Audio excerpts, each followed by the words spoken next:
आज ही के दिन हम दो चीज़ मनाते हैं। पहला वैलेंटाइंस डे, दूसरा ब्लैक डे।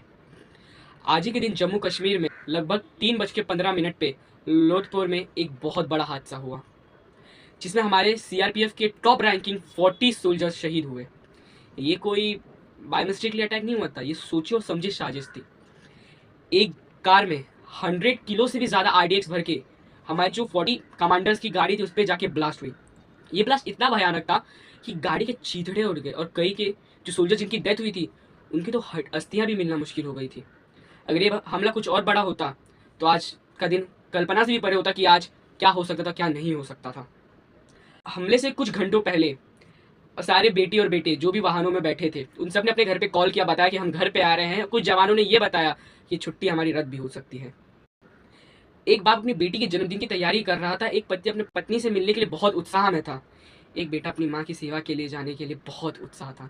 पर उनको क्या पता बीच रस्तों में उनके साथ ये होने वाला था। बट ये हमले में ऐसा नहीं है कि पाकिस्तानी लोग एंट्री किए थे बॉर्डर से। ये हमला हुआ था हमारे ही देशों में। हमारे देश में जो कंस्ट्रक्शन के काम होते वही वहाँ पे कंस्ट्रक्शन के काम चल रहे थे। उनके द्वारा आरडीएक्स, बम, बंदूक, गोली जो भी उसमें यूज़ हुआ था वो सारा सामान पहुँचाया गया।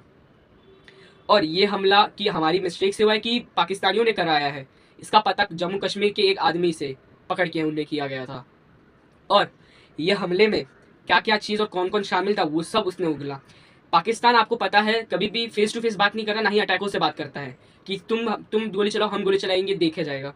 वो कभी भी छुप के और चोरी छुप के मार किया जाता है। कहते हैं ना, जब गीदड़ की मौत आती है तो वो शहर की तरफ भागता है। पाकिस्तान कभी सामने से अटैक नहीं करता, वो हमेशा आतंकी हमलों का सपोर्ट लेता है। इसी उसने सपोर्ट में जैश ए मोहम्मद का साथ लिया। इसने पूरा पुलवामा अटैक की जिम्मेदारी जैश ए मोहम्मद ने ली। उसने अपने चीफ कमांडर को आदेश दिया कि तुम एक 17 साल का लड़का ने गाड़ी चला के वो ब्लास्ट किया। ना वो गाड़ी मिली जिसने ब्लास्ट किया, ना ही वो लड़का, ना ही हमारे सोल्जर्स। और आतंकी हमले के बाद हम कोई शांत नहीं बैठने वाले थे। ठीक उसी 100 घंटे के भीतर हमारे भारतीय सेना ने बहुत प्रबल और बहुत ताकत दिखा के पाकिस्तान के क्या हमला किया वो आपको मैं अभी बताता हूँ, सुनिए। हमले के बाद भारत का क्या जवाब था, उससे पहले आप ये सुनिए भारत में क्या माहौल था। हर तरह से सिर्फ एक ही आवाज उठ रही थी, बदला लो, take revenge, take revenge. Bharat सरकार में बहुत दबाव गया कि बदला लो, पाकिस्तान को मुंह तोड़ जवाब दो। बट भारत सरकार भी पीछे थोड़ी हटने वाली थी। उन्होंने तुरंत अपने कमांडर्स की मीटिंग बुलाई, आदेश दिया कि आप पाकिस्तान को मुंह तोड़ जवाब दीजिए और पाकिस्तान से दर्जा भी सीना, मोस्ट फेवर्ड नेशन, ये अवार्ड भी छीन लिया उनसे। और उसी ठीक 14 फरवरी से 12 दिन बाद 26 फरवरी 2019 में एयर स्ट्राइक की एलओसी पर, बालाकोट में एयर स्ट्राइक पे जैश ए मोहम्मद के कई सारे आतंकी अड्डों को तबाह कर दिया गया। और हाँ, वीडियो खत्म करने से पहले एक चीज़ मैं बताना ही भूल गया, जो शहीद हुए तो उनके परिवार का क्या हाल हुआ। कई के तो टुकड़ों भी नहीं मिले थे ना, पर जिनके मिले उनको उनके घर पहुँचाया गया। एक परिवार के घर पहुँचते वो टुकड़ों को देख के उनकी माँ के मुँह से आवाज़ लगी, हम बेटे को तो शादी की वर्दी पहनाने वाले थे, तो झंडे में लिपट के आ गए। उनके आंसू रोकने से भी नहीं रुक रहे थे।